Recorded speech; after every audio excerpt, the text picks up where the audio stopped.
اگر کوئی تم کو صرف اپنی ضرورت کے وقت یاد کرے تو پریشان مت ہونا، بلکہ فخر کرنا کہ اس کو اندھیرے میں روشنی کی ضرورت ہے اور وہ روشنی تم ہو۔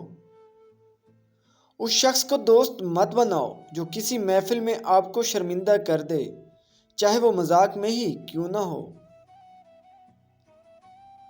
رزق کے پیچھے اپنا ایمان خراب مت کرو، کیونکہ رزق انسان کو ایسے تلاش کرتا ہے جیسے مرنے والے کو موت۔ عقل مند وہ شخص ہے جو انجام سوچ کر کام کرے۔ اپنے وہ نہیں ہوتے جو رونے پہ آتے ہیں، اپنے تو وہ ہوتے ہیں جو رونے ہی نہیں دیتے۔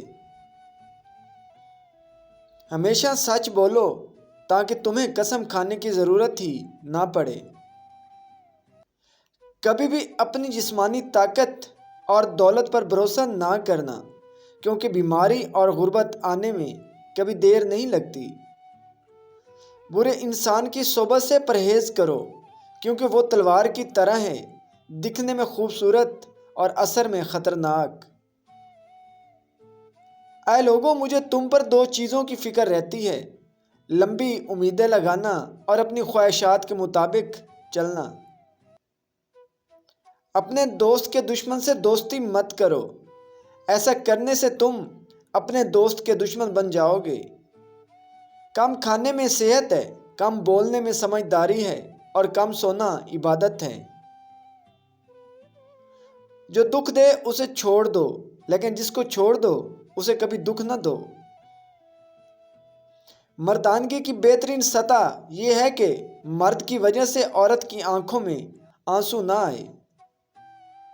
اپنے اندر پرندے کی طرح عاجزی پیدا کرو جو آسمان کی بلندیوں کو چھو کر بھی اپنی گردن جھکا کر رکھتا ہے۔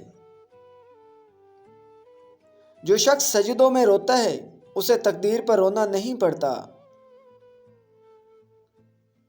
کسی کے پیار اور خلوص کو اس کی بے وقوفی مت سمجھو، ورنہ کسی دن تم خلوص اور پیار تلاش کرو گے اور لوگ تمہیں بے وقوف سمجھیں گے۔ جس نے تمہارے ساتھ برائی کی تم اس کے ساتھ احسان کر کے اسے بدلہ دے دو، کیونکہ احسان بد زبانوں کی زبان بند کرتا ہے۔ جس سے زیادہ محبت ہو اس سے اتنی زیادہ نفرت بھی ہو سکتی ہے، کیونکہ خوبصورت شیشہ جب ٹوٹتا ہے تو وہ خطرناک ہتھیار بن جاتا ہے۔